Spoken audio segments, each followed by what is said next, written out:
మన శత్రువులు కానీ చాలా మంది మనల్ని ఇబ్బంది పెడుతూ ఉండొచ్చు. వాళ్ళు ఏం కోరుకుంటారో తెలుసా? నువ్వెప్పుడు పడిపోవాలని కోరుకుంటారు.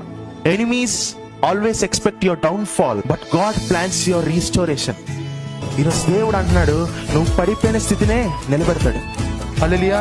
చాలా మంది నిన్ను బ్రేక్ చేయాలనుకుంటారు, నువ్వు విరిగిపోవాలనుకుంటారు, నీ హృదయం విరిచేయాలనుకుంటారు.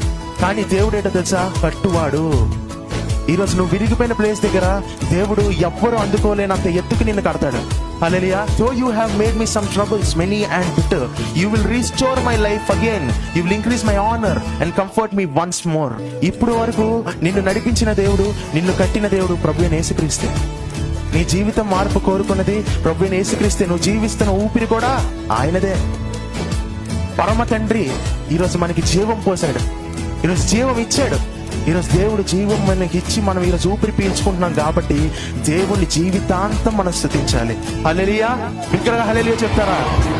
ఎస్, నమ్మదగిన దేవుడు అండి. మనల్ని విడిచిపెడతాడా?